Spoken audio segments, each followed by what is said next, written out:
Well, I think if a man has been the speaker, twice governor, now senator, and still 60 years, it means he started early and he has done a lot. And Tambuwal, a lawyer, but I think he made his mark as a speaker when his leadership focused a lot on human rights. He's a leader who has been able to create a pan-Nigerian network of young and middle-aged and also old people who have confidence in his ability to lead. I recall he always, I met him in Imo State during Christmas with his friend Emeka Edionga. So his ability to relate to all Nigerians give him a leadership quality that is rare.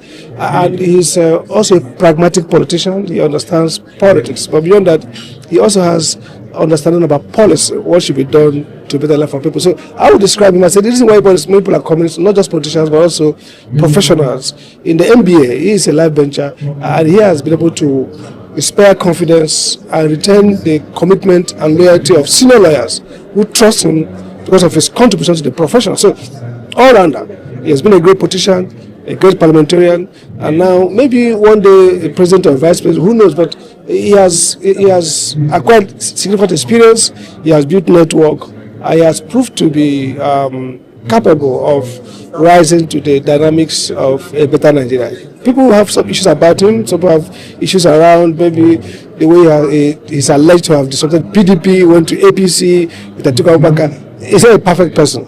On the whole, he has been a tremendous Nigerian who made many contributions and attained high heights early in his career, his life. In the 22 PDP primary, I supported him. I was his head of strategy, but I felt he was acceptable across the country. But when PDP came, I saw PDP as better. So it depends on who is running against. He has a credential to be accepted to run for president, at least today's Nigeria. But then who votes for him depends on who is on the ballot. But I would say he's one of the best 10 you could point to from the north who could be president. Maybe younger. So it's a bit more dynamic. Age is on his side. Maybe fresher, new ideas. But again, Atiku Abubakar has tremendous experience. Atiku Abubakar has tremendous following network. Atiku Abubakar has proved to be a destabilized Nigeria. He's a Nigerian that people can trust will not victimize other Nigerians, just like Tambuwal. So I don't know whether Tambuwal is better, but I think Tambuwal has strengths that Atiku will not have. Atiku has strengths that Tambuwal do not have. I would say that Tambuwal would be a good vice to Ipitobi. It will match energy for energy. It will create a balance. I think it's a good. If it's not the turn of the South, there's a general thinking that power should go to the South. If it's not that thinking, I think it should be one of the first. Tambuwal should be one of the first on the list because he's young, because he's dynamic, because he has proved he could handle pressure. He has experience at the top level as speaker, as governor. I think it checks most of the list of what president will need now. So for me, if I have to choose for a PDP, maybe a PDP at Tambuwal is also a good match. The PDP, several options, but the point is that Tambuwal can fit into many ballot tickets. It can be top, it can be under, depending on what configuration the party wants to do. But for me, I worked with him briefly. I think he's a good candidate. I think he understands Nigeria. I think he has the capacity to befriend. You see, a Nigerian leader must be open to all Nigerians. He might be a wizard, he might be a genius, he might be honest, but you have to admit that Nigeria is a multi-ethnic, multi-religious, diverse country, and that the primary thing that everybody wants to have justice. And I think that will come close to that. We always like a break all the time and we miss it. So is that new? Yeah.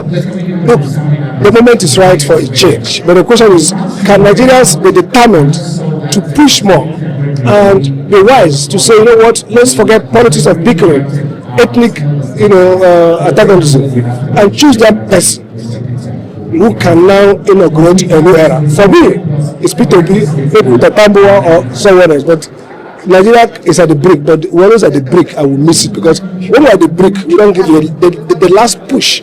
I think that this country, perhaps, if we miss this time, we may not have. It will be difficult next time. Things are getting worse, and the global purpose is bad. A country's future doesn't depend on you alone. It depends on how the world is changing. The world is changing, and the world requires us to be much more dynamic, much more strategic, much more organized, and much more, intentional. But we are not. So my best is that whoever becomes president, let the collective, not just one person, let the leadership collective, whoever, realize that this is time for real change. We have to create a country that doesn't exist to service kleptomania, doesn't exist to service the good of the elites. What I see in Nigeria is recycling corruption. Let's have a government that faces a difficult time. Let's focus on the Nigerian citizen. Let's do three things. One, prudent with our resources. Two, focus on citizen. Three, build a capacity for future economic growth.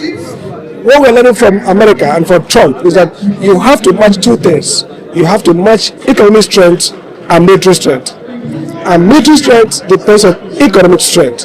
Today, Trump is asking the Congress to approve from $1 trillion to $1.5 trillion for defense. And his argument is that even though America is far superior to any country in the world, they want to be extra superior.